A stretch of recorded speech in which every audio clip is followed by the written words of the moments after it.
민수기 17장 1절에서 13절 말씀입니다. 우리 한 절씩 교대로 하나님의 말씀을 봉독하겠습니다. 여호와께서 모세에게 말씀하여 이르시되 너는 이스라엘 자손에게 말하여 그들 중에서 각 조상의 가문을 따라 지팡이 하나씩을 취하되 곧 그들의 조상의 가문대로 그 모든 지휘관에게서 지팡이 12를 취하고 그 사람들의 이름을 각각 그 지팡이에 쓰되 레위의 지팡이에는 아론의 이름을 쓰라. 이는 그들의 조상의 가문의 각 수령이 지팡이 하나씩 있어야 할 것임이니라. 그 지팡이를 회막 안에서 내가 너희와 만나는 곳인 증거궤 앞에 두라. 내가 택한 자의 지팡이에는 싹이 나리니 이것으로 이스라엘 자손이 너희에게 대하여 원망하는 말을 내 앞에서 그치게 하리라. 모세가 이스라엘 자손에게 말하매 그들의 지휘관들이 각 지파대로 지팡이 하나씩을 그에게 주었으니 그 지팡이가 모두 12이라. 그 중에 아론의 지팡이가 있었더라. 모세가 그 지팡이들을 증거의 장막 안에 여호와 앞에 두었더라. 이튿날 모세가 증거의 장막에 들어가 본즉 레위 집을 위하여 낸 아론의 지팡이에 움이 돋고 순이 나고 꽃이 피어서 살구 열매가 열렸더라. 모세가 그 지팡이 전부를 여호와 앞에서 이스라엘 모든 자손에게로 가져오매 그들이 보고 각각 자기 지팡이를 집어들었더라. 여호와께서 또 모세에게 이르시되 아론의 지팡이는 증거궤 앞으로 도로 가져다가 거기 간직하여 반역한 자에 대한 표징이 되게 하여 그들로 내게 대한 원망을 그치고 죽지 않게 할지니라. 모세가 곧 그같이 하되 여호와께서 자기에게 명령하신 대로 하였더라. 이스라엘 자손이 모세에게 말하여 이르되 보소서 우리는 죽게 되었나이다. 망하게 되었나이다. 다 망하게 되었나이다. 함께 가까이 나아가는 자 곧 여호와의 성막에 가까이 나아가는 자마다 다 죽사오니 우리가 다 망하여야 하리이까. 아멘. 네, 하나님의 말씀입니다.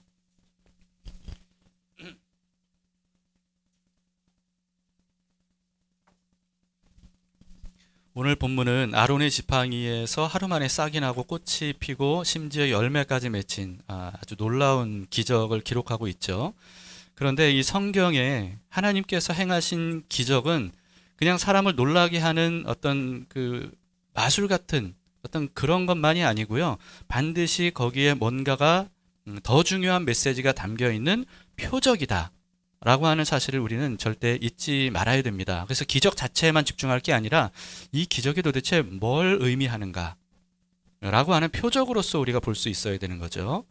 먼저 우리는 당시 이 배경 상황을 좀 알아야 되는데요.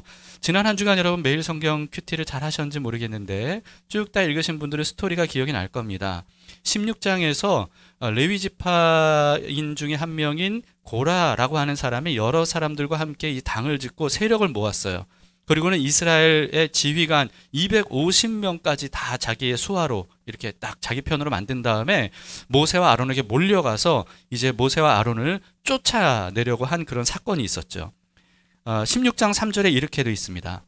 그들이 모여서 모세와 아론을 거슬러 그들에게 이르되 너희가 분수에 지나도다. 회중이 다 각각 거룩하고 여호와께서도 그들 중에 계시거늘 너희가 어찌하여 여호와의 총회 위에 스스로 높이느냐 이렇게 따집니다.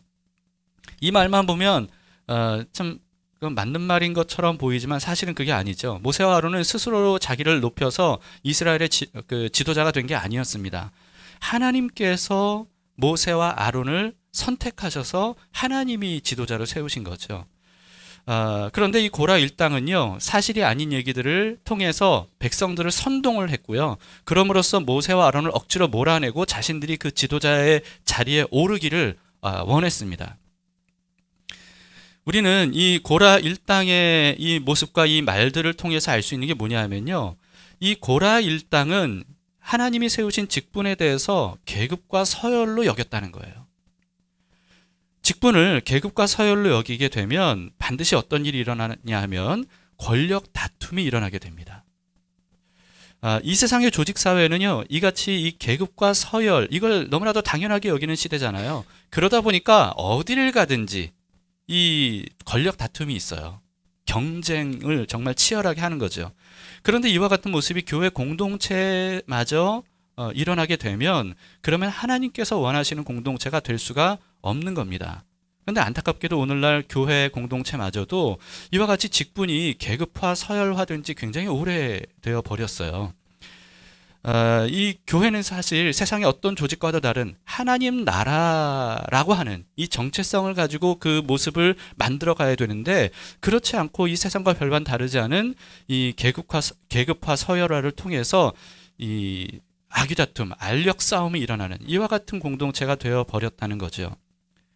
그래서 여러분, 어떤 교회에서는요, 새신자가 교회에 왔는데 그 새신자에게 교회에 대해 설명을 해주면서 목사는 회장이고 장로는 이사와 같다, 이렇게 설명을 해줬다는 거예요. 저는 또 실제로 어떤 얘기를 들었냐 하면 어떤 분이 이렇게 얘기하더라고요. 목사는 여당이고 장로는 야당이다.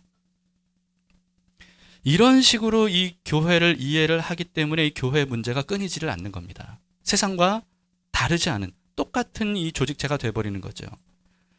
슬프게도 실제로 교회 직분을 이렇게 이해하시는 분들이 너무 많다 보니까 교회는 정말 많은 다툼들이 실제로 일어나고 있고요. 직분이 오히려 교회를 세우는 게 아니라 직분 때문에 많은 문제들이 발생이 되고 있는 게 오늘날 이 한국교회 현실입니다. 심지어 돈으로 이 직분을 사고 파는 일들이 있잖아요. 돈으로 사고 판다는 게 헌금을 강요하고 정해진 헌금 액수를 내는 사람에게 집사, 장로 직분을 주는, 이와 같은 권사 직분을 주는 이와 같은 일들이 교회 안에 공공연하게 일어나고 있고, 이게 심지어 무슨 문제인지도 모르는 사람들이 너무나도 많이 있다라고 하는 겁니다. 근데 여러분, 이 생김 기간에도 우리가 배우고 또 묵상을 했듯이 이 직분, 교회 안의 직분이라고 하는 것이 뭡니까? 마치 몸의 지체들에게 부여된 기능과 역할 같은 것이다 라고 하는 것이죠. 여러분, 눈이 귀보다 높아요? 손이 발보다 높습니까? 아니요, 그렇지 않아요. 모두가 다 중요한 기관이고 모두가 다 똑같은 그리스도의 몸이에요. 그래서 각 지체들은요, 각각 그저 필요한 기능과 역할을 부여받았을 뿐이지, 그래서 누가 더 높고 누가 더 귀하다라고 말할 수가 없는 겁니다. 하나님께서 부여하신 기능과 역할을 그래서 서로 인정해 줘야 돼요. 나는 이런 역할이지만 저 형제, 저 자매는 저런 역할이구나. 하나님이 그런 역할을 하도록 저런 기능을 주셨구나. 나에게 없는 저런 기능을 주셨구나. 또 저 사람에게는 없는 기능을 나에게 또 주셨구나. 이것을 깨닫고 자신에게 주어진 기능과 역할을 감사함으로 받고 거기에 잘 활용하면 되고요. 다른 형제자매들의 기능과 역할도 그대로 인정해주고 그럼으로써 서로 도움을 주고받는 이와 같은 관계가 될 때 비로소 세상과 다른 하나님 나라 공동체의 모습을 우리가 가질 수 있게 되는 것이죠. 출애굽 이스라엘 공동체도 마찬가지였습니다. 하나님은 그들을 이집트에서 건져내셨어요. 그리고 이제 가나안 땅으로 들여보내실 거예요. 그러면서 그 사이에 하나님이 이스라엘 백성들에게 계속해서 율법을 통해서 강조하신 게 뭐냐 하면, 너희는 이집트인처럼 살아서는 안 된다. 그리고 너희는 가나안인처럼 살아서는 안 된다. 이렇게 말씀하셨어요. 그 중에 한 가지가 바로 이 직분에 대한 겁니다. 이집트와 가나안에서는 모든 것이 다 계급화 서열화예요.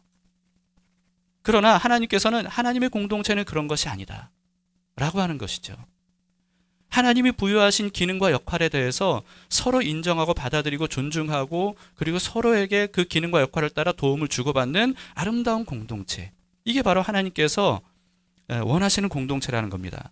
그런데 이 고라 일당은요, 그와 같은 하나님의 뜻을 전혀 헤아리질 못했고 오히려 거부했어요. 이들은 여전히 이집트에서 보고 배운 대로 430년 동안이나 이집트에 있으면서 보고 배운 게 뭐예요? 이집트는 고대에 완전한 서열화, 완전한 계급화가 이루어진 사회 아니겠습니까? 거기서 보고 배운 대로 이스라엘 공동체를 이해했던 겁니다. 그래서 자신들도 힘과 권세를 모으기만 하면, 세력을 모으기만 하면 그러면 이스라엘 공동체의 우두머리가 될 수 있다, 이렇게 생각을 했던 거예요. 이로 인해서 또다시 이스라엘 공동체의 질서가 전복될 위기에 처하게 된 거죠. 여러분, 이럴 때마다 하나님께서 직접 나서십니다. 그래서 이때에도 직접 나서서 이 이스라엘 공동체 하나님의 뜻을 따라 세우신 질서를 깨뜨리는 이 고라 일당에 대해서 정말 무섭게 심판을 하셨어요. 그럼으로써 이들의 말과 행동이 완전히 틀렸다는 사실을 하나님이 보여주시죠. 여러분, 하나님은 이 공동체의 질서를요 굉장히 중요하게 생각하십니다. 우리가 보통 생각하는 뭐 질서 중요하지 이렇게 생각하는 것보다 훨씬 더 중요하게 생각해요. 이것은 이 질서 문제는요. 그 사회가 그 공동체가 천국이 되느냐 지옥이 되느냐 그것을 가르기 때문입니다. 고린도전서 14장 33절에 하나님은 이렇게 말씀하셨습니다. 이 바울은 이렇게 말했습니다. 하나님은 무질서의 하나님이 아니시오 오직 화평의 하나님이시니라. 여러분 하나님은 무질서의 하나님이 아니십니다. 질서와 화평의 하나님이세요. 이 고린도전서 14장은요. 은사에 대한 성령의 은사에 대한 내용이에요. 그런데 고린도 교회의 문제가 뭐냐 하면 성령께서 주신 이런 거룩한 은사조차도 경쟁 도구로 사용을 한 거예요. 그래서 누구 은사가 더 뛰어나냐? 나는 이런 은사를 가지고 있다라고 하면서 막 자기 은사를 자랑하듯이 뽐내듯이 그렇게 막 무질서하게 사용을 한 겁니다. 거기에 대해서 바울이 하나님은 무질서의 하나님이 아니다. 말씀하세요. 여러분 성령께서 주신 은사는 너무나도 유익한 거지만 그렇다고 해서 성령님이 주신 거니까 마음대로 사용해도 되느냐? 아니라는 거예요. 통제를 받아야 된다는 거예요. 질서를 위해서. 그래서 심지어 성령의 은사조차도 질서에 앞세워서는 안 된다라고 하는 것을 우리에게 분명히 가르쳐 주셨죠. 교회뿐만 아니라 가정도 마찬가지입니다. 왜냐하면 여러분 가정에 대한 이해를 분명히 하셔야 됩니다. 성경적인 가정은요. 교회의 최소 단위예요. 교회와 가정이 따로 있는 게 아닙니다. 가정은 교회의 최소 단위예요. 그렇기 때문에 이와 같은 하나님의 말씀도 가정에 그대로 다 적용을 하셔야 됩니다. 하나님은 사람을 창조하실 때부터 가정의 질서 체계를 만드셨어요. 사람을 만든 원리 자체가 그렇습니다. 아담을 먼저 만드신 다음에 아담에게 사회를 꺼내셨죠. 그리고는 둘을 다시 결혼이라는 제도를 통해 하나가 되게 하셨어요. 이걸 통해서 하나님은 처음부터 여자의 머리로 남자를 세우셨다라고 하는 것입니다. 자, 여기에 대해서 여러분 어떻게 생각하세요? 여자의 머리로 하나님은 남자를 세우셨다. 여기에 대해서 남자들은 환호하죠, 대부분. 여자들은 어때요? 불만을 가져요. 근데 여러분 이런 하나님의 그 성경의 원리에 대해서 남자들은 환호하고 여자들은 불만을 갖는다면 왜 그러냐면 이건 역시 서열과 계급으로 여기기 때문이에요. 남자들이 왜 환호해요? 환호할 일이 아니에요. 근데 환호한다는 것은 서열 계급으로 여긴다는 거예요. 여자들이 왜 불만을 가져요? 여기에 대해서 서열 계급으로 여기기 때문이라는 거예요. 하나님이 이렇게 여자의 머리로 남자를 세우셨다는 것은요. 그것은 서열 계급이 아닌 거예요. 기능과 역할인 거예요. 여자는 대신에 돕는 배필이 되게 하셨어요. 그래서 남자에게 없는 기능과 역할들을 하나님이 여자에게 주셨어요. 남자가 여자보다 우월해서가 아닙니다. 가정의 질서와 조화를 위해서예요. 행복한 가정을 이루도록 하기 위해서 하나님께서 이런 질서 체계를 잡아주신 겁니다. 그런데 이걸 무시하게 되면 부부관계가 어떻게 될까요? 이걸 무시하게 되면 그러면 누가 머리가 될 거냐? 이 주도권 싸움이 부부 사이에서 끊이질 않게 되는 겁니다. 누가 머리가 될 거냐? 여러분 그래서 이 서열 계급에 대해서 너무 익숙한 세상의 원리로는 처음에 이 결혼하면 초장부터 잡아야 된다. 이렇게 가르치잖아요. 초장부터 잡아야 돼. 여러분 이거는 정말 세상의 원리예요. 하나님 나라의 원리가 아닙니다. 그런데 가정은 누가 창조하신 거예요? 하나님이 창조하셨어요. 부부 결혼이라고 하는 제도는 누가 만드신 겁니까? 하나님이 고안하고 만드신 거예요. 그렇기 때문에 결혼에 대해서 남녀 관계에 대해서 하나님께 배워야 돼요. 세상에서 배우시면 안 됩니다. 하나님께 배우셔야 돼요. 그럴 때 하나님께서 원래 이 계획하셨던 설계하셨던 이 가정의 아름다움, 부부의 아름다움을 따라 우리가 이 가정생활을 할 수가 있게 되는 겁니다. 여러분 가정이 전쟁터가 되면 안 되잖아요. 근데 오늘날 왜 많은 가정들이 전쟁터가 됩니까? 왜냐하면 하나님의 이와 같은 원리를 무시하기 때문에 그래요. 그러니까 자꾸 이 주도권 싸움, 누가 머리가 될 거냐, 이것 때문에 가정이 전쟁터가 돼버리는 겁니다. 부부관계뿐만 아니고요. 부모 자녀 간의 관계도 마찬가지예요. 부모 자녀 간의 관계는 조금 이따가 더 얘기를 하기로 하고, 여러분 하나님의 뜻을 올바르게 이해를 하셔야 됩니다. 이 남편이 여자의 머리라는 것은요, 남편이 아내를 무시하고 그 위에 군림해서 마음대로 해도 된다, 절대로 그런 뜻이 아닙니다. 남편들이 또 반드시 기억해야 되는 말씀이 있어요. 고린도전서 11장 3절입니다. 그러나 자, 우리 형제들 읽어봅시다. 형제들 시작. 그러나 나는 너희가 알기를 원하노니 각 남자의 머리는 그리스도요 여자의 머리는 남자요 그리스도의 머리는 하나님이시라. 형제들 읽었어요? 목소리가 왜 이렇게 작아요? 자, 다시 한번 시작. 그러나 나는 너희가 알기를 원하노니 각 남자의 머리는 그리스도요 여자의 머리는 남자요 그리스도의 머리는 하나님이시라. 자, 남자에게도 머리가 따로 있어요. 남자의 머리는 누구예요? 그리스도이십니다. 그리스도. 그래서 남자가 여자의 머리니까 여자 위에서 내가 마음대로 해도 되겠구나. 절대로 그렇게 생각하시면 안 돼요. 여러분, 남편 역시 그리스도의 뜻대로 말하고 행동해야 됩니다. 그리스도는 또 아버지 하나님의 뜻대로 말씀하시고 행동하셨어요. 그런 것처럼 우리는 그리스도의 뜻대로 말하고 행동하는 것이 필요해요. 남자들은. 여러분, 아내가 남편보다 여러모로 뛰어난 능력을 가질 수가 있죠. 있습니다. 특히 이럴 때 오히려 더 주도권 싸움이 많이 일어날 때가 있어요. 그러나 주의하셔야 돼요. 그렇다 하더라도 하나님은 남자를 머리로 세우셨다는 거예요. 이 질서를 그냥 능력을 따라서 결정하겠다 이렇게 돼버리면 가정의 문제가 끊이질 않습니다. 질서와 조화가 일어나질 않아요. 행복과 평화는 다 빼앗기게 됩니다. 그러나 남편이 그리스도께 복종하는 마음으로 우리를 향하신 그리스도의 선하시고 그 사랑 많은 뜻을 따라서 아내를 대하고 가정을 다스리면 그러면 그리고 또 아내는 돕는 배필로서 그런 남편을 인정해주고 자신의 역할을 잘하게 되면 그러면 가정은 천국이 깃들게 되는 겁니다. 부부관계뿐만 아니고 부모의 자녀관계도 마찬가지예요. 하나님은 십계명 중에서 제5계명을 말씀하셨는데 뭐라고 말씀하셨냐면 출애굽기 20장 12절에 같이 읽읍시다. 시작. 내 부모를 공경하라. 그리하면 내 하나님 여호와가 내게 준 땅에서 내 생명이 길리라. 이렇게 말씀하셨습니다. 부모를 공경하라. 여러분, 이것도요, 부모가 자녀보다 우월해서가 아닙니다. 부모만을 위한 말씀이 아니고요, 이 말씀은 자녀를 위한 말씀이기도 해요. 아까 남자가 여자의 머리라는 것도요, 남자만을 위한 말씀이 아니에요. 여자를 위한 말씀이기도 합니다. 마찬가지예요. 부모를 공경하라는 것도 부모만을 위한 말씀이 아니에요. 자녀를 위한 말씀이기도 합니다. 그렇다고 해서 부모가 자녀 위에 또 군림해서 자기 뜻대로 자녀를 대해도 되느냐? 그게 절대로 아닌 거죠. 부모의 머리는 누구예요? 그리스도세요. 그렇기 때문에 여러분, 부모는요, 자녀에게 그리스도의 대리인, 하나님의 대리인으로서의 이 정체성을 가지고 자녀를 대해야 됩니다. 하나님이 내 자녀에 대해서 어떻게 생각하시는가? 어떻게 말하고 어떻게 대하길 원하시는가? 이걸 생각하면서 자녀를 대하는 게 필요하죠.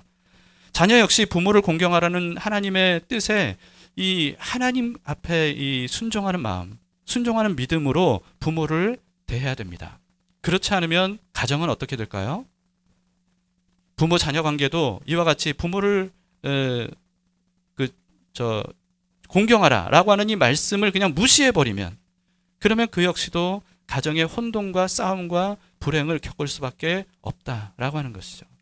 오늘날 자녀 여러분, 이 말씀에 아멘으로 받으셔야 됩니다. 부모를 공경하라. 오늘날 근데 거꾸로가 돼버렸어요. 자녀가 오히려 상전처럼 그렇게 돼버린 가정의 모습들을 많이 보게 됩니다. 그렇게 되면 가정이 가져야 될 질서와 조화와 행복과 화평을 누릴 수가 없는 거죠. 바로 잡아야 됩니다. 세상이 어떻게 돌아가든 우리를 창조하시고 가정을 설계하신 주님의 그 아름다운 뜻과 계획과 가르치심을 따라 우리가 살 때, 그럴 때 가정의 질서와 평강은 아름답게 천국처럼 유지가 될 수 있는 겁니다. 하나님은 이집트에서 구원해내신 이스라엘 공동체를 이집트와도 다른, 가나안과도 다른, 어떤 세상과도 다른 하나님의 나라로 삼으셨어요. 그래서 민수기를 보면요, 하나님은 이 이스라엘 백성들에게 새로운 질서와 체계를 세우시는 모습들을 우리는 그것을 보게 됩니다. 민수기 앞부분에 여러분 기억나시는지 모르겠어요. 처음에 민수기 전반부에 하나님은 각 지파별로 인구조사를 다 했죠. 각 지파별로 인구가 어떤지. 그것뿐만 아니고 그로 인해 거기에 대해 지도자를 세웠습니다. 각 지파의 지휘관들을 세웠어요. 그리고 진을 칠 때 어느 자리에 어떻게 배치가 되어야 되는지를 진 배치를 다 해주셨습니다. 그리고 광야에서 행진할 때도 어느 진이 앞서가고 어디에 또 그 다음 뒤를 이어가고 이 순서를 다 정해주셨어요. 여러분, 이것은 누구는 우월하고 누구는 열등하다, 어느 지파는 더 낫고 어느 지파는 못하다, 이런 뜻이 아니에요. 공동체 질서를 하나님이 그렇게 잡아주신 거예요. 그럼으로써 이스라엘 공동체는 다른 어떤 세상의 조직 체계와는 다른 하나님 나라의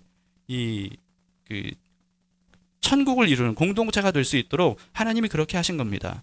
그리고는 총지휘관으로 하나님이 모세를 세우셨고요. 그리고 하나님과의 관계를 중재하는 제사장 가문으로 아론을 선택하셨어요. 이것도 모세와 아론이 인간적으로 수많은 사람들보다 탁월해서가 아니었습니다.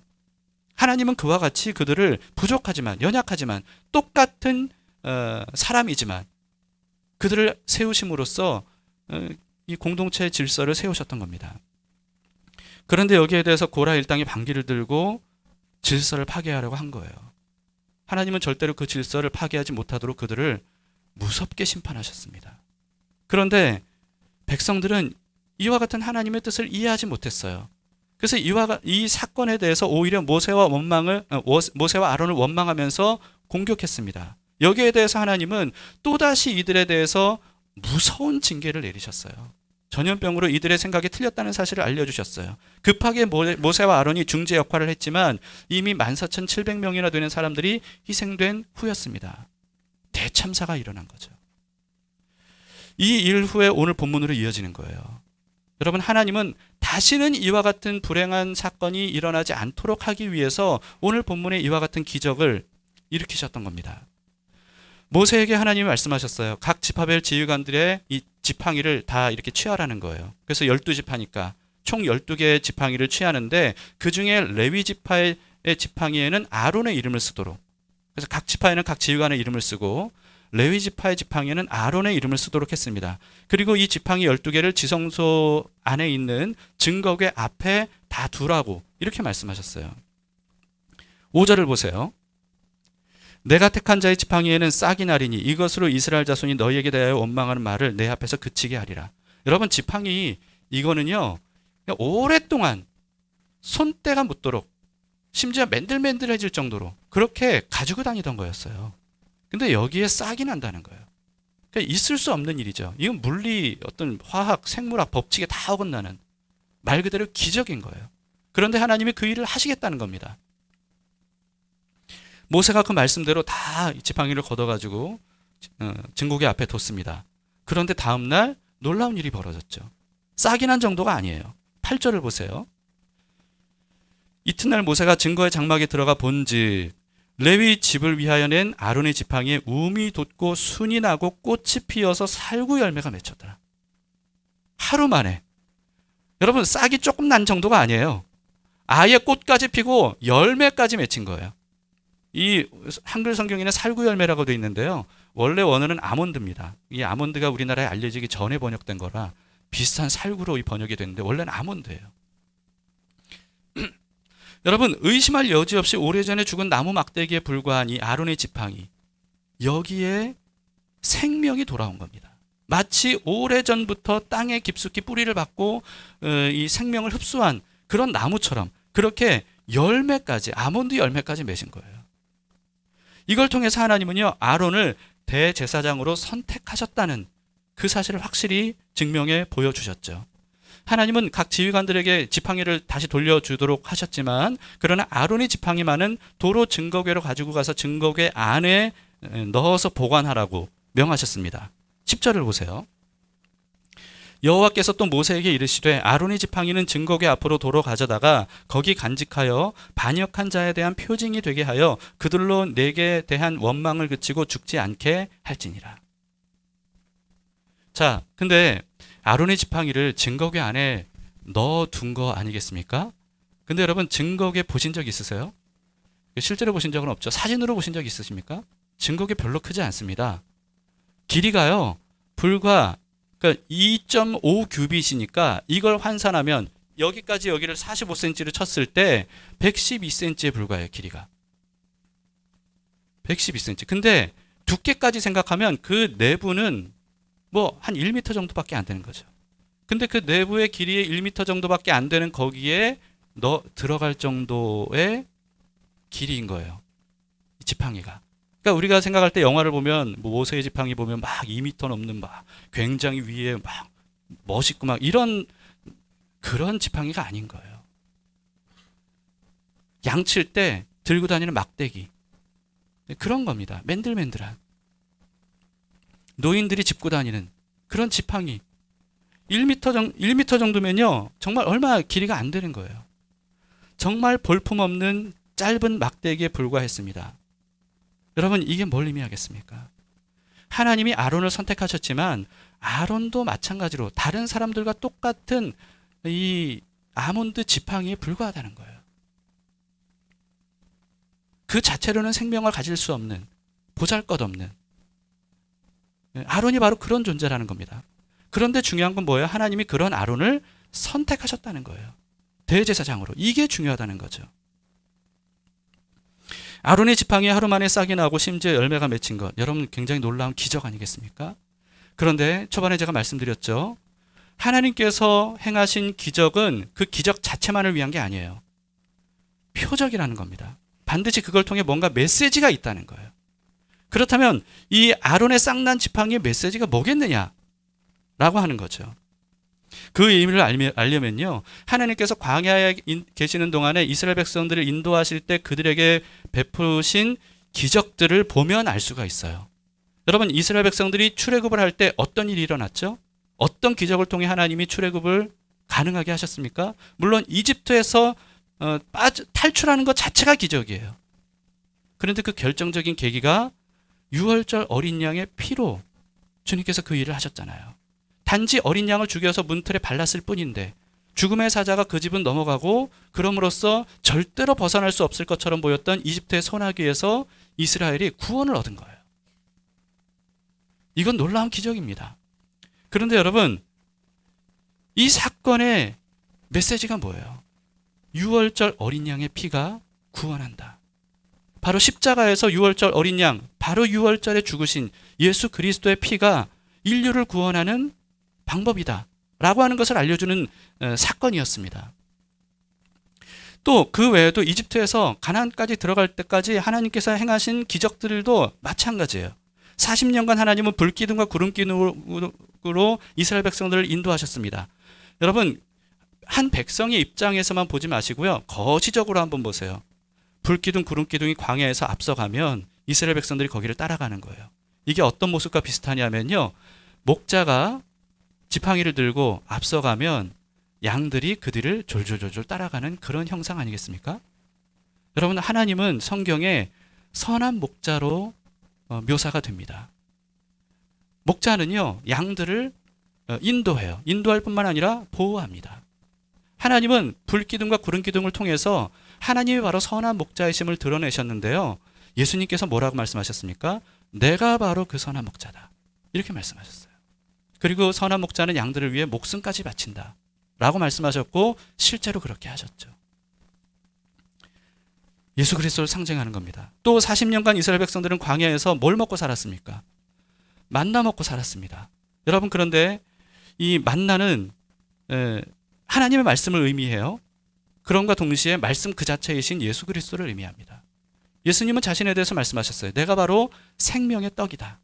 이거는 오병이어의 기적을 행하신 직후에 하신 말씀이에요. 이 오병이어를 통해 너희가 놀랐느냐? 그런데 만나는 얼마나 놀라웠겠느냐? 그러나 그 만나를 먹고도 사람들은 광야에서 죽었다. 그러나 나를 먹고 마시는 사람은 영원히 죽지 않고 살 수 있다. 그렇게 말씀하셨습니다. 또 여러분 마라의 쓴물, 죽음의 물을 단물, 생명의 물로 바꿨을 때 어떻게 바꿀 수 있었죠? 한 나무를 하나님이 지정해 주셨는데 그것을 던지니까. 그러니까 마라의 쓴물이 단물로 바뀌었어요. 한 나무. 여러분 이게 뭘 의미합니까? 그리스도의 십자가를 의미해요. 또 물이 없는 광야에서 하나님께서 말도 안 되게 메마른 그 광야 땅, 돌과 흙밖에 없는 그 땅에서 큰 반석을 모세에게 내리치라고 했을 때 그 반석이 쪼개지면서 거기서 폭포수 같은 물이 쏟아져 나왔어요. 좋기 200만 명 이상 될 이스라엘 백성들이 충분히 다 해결할 수 있는 가축들까지. 여러분, 이게 뭘 상징한다고 성경에서 알려주고 있습니까? 바울은 이때 신령한 반석, 물을 낸 신령한 반석이 바로 그리스도라고 그렇게 분명히 우리에게 알려줬습니다. 또 불뱀에 이스라엘 백성들이 물려서 다 죽게 된 상황이 있었죠. 그럴 때 하나님께서 모세에게 놋뱀을 매달아서 장대 위에 높이 매달아라 말씀하셨습니다. 그 놋뱀을 보는 사람마다 살게 될 것이다. 여러분, 장대에 높이 매달린 놋뱀 상징이 뭡니까? 무엇을 상징합니까? 그리스도를 상징해요. 십자가에서 모든 죄를 뒤집어 쓰고 죽으신 예수 그리스도, 그분을 상징하는 사건이었습니다. 여러분, 이와 같이 광야에서 하나님께서 행하신, 이스라엘 백성들에게 행하신 모든 기적들은 다 표적이었는데요. 그 표적의 의미가 뭐였냐면 장차 오실 예수 그리스도예요. 장차 오실 예수 그리스도. 그 중에 또 하나의 표적, 아론의 쌍난 지팡이. 그 의미가 뭐겠습니까? 예수 그리스도를 의미해요. 예수 그리스도의 무엇을 의미합니까? 여러분, 아론의 지팡이는 이미 오래전에 죽었던 아몬드 나뭇가지에 불과했습니다.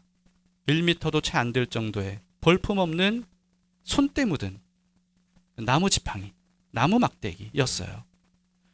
그런데 하나님께서는 그런 아론의 지팡이에 아몬드의 꽃과 열매가 맺도록 하셨습니다.